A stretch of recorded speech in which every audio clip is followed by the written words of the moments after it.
To toggle loops in a drum rack, there are two different devices of mine, and I'm going to show you the toggle nodes all now.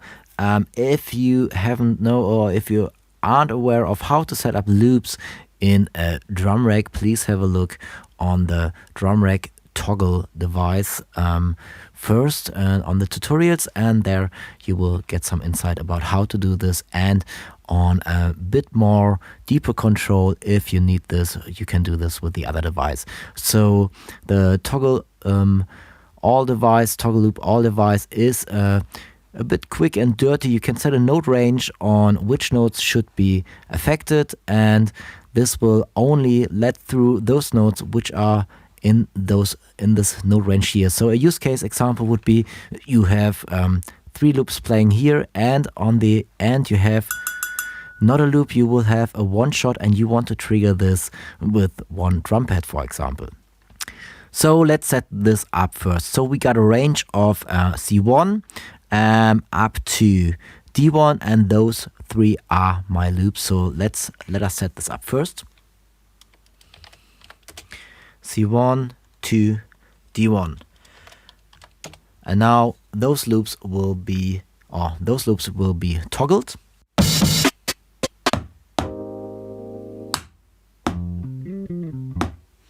And the 4th pad is 1 semitone higher, so a D sharp 1, and you can see this in the monitor here, and it's not going through because this device is blocking all other nodes. So what you need to do if you want to set this up to go through, there are 2 different options on how to do this. The first one would be to use MIDI chains.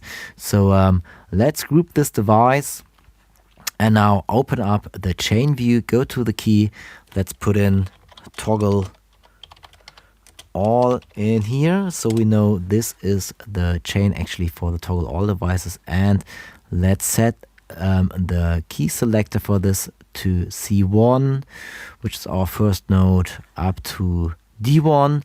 So now in this chain, this one is all going to the toggle device. And now we need another chain which is actually doing the clean nodes here. So let's separate this so this is staying really clean here. So from the D sharp 1 up to the G8 now we got a dry chain for the MIDI, and because our dedicated node here is a D sharp 1, this will now go through the dry chain. So this is all now set up. Let's have a look on the toggle loop device and fold down the chain view here again. Okay, so let's have a little play. You can see the D sharp 1 is getting through the dry chain here,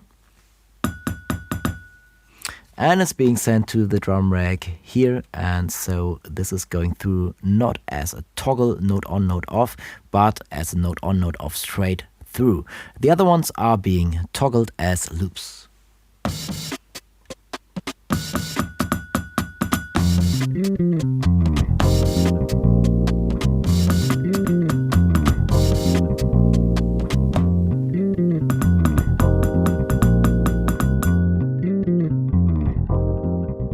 There's a different way on how to set up the toggle all device.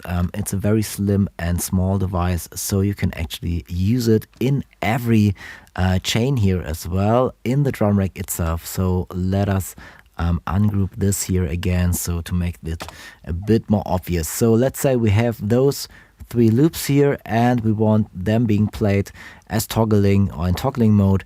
We can open up the chain view in a drum rack, and now we're able to put in a toggle loop device in every chain here. So let's select the first chain, and I copy and pasted this, and it's deleting my device beforehand. So I actually need to go in here and select this, and now I should be able to just put it in front of it. Yes. So let's do the same here. So it's still in my cache, but I can just drag and drop it in here, or let's drag and drop it the third way, just from anywhere else, just onto here. So this would work the same now. Okay, so the range now is because you just have this one note coming through here. Per default, this is a C3 being sent out via a drum rack. So you can see in here, all these pads are receiving different pitches, but they're sending out a C3. So, but never mind, as long if the note is in your range, it will work. So actually, if it's set to C3 and C3, it will work already.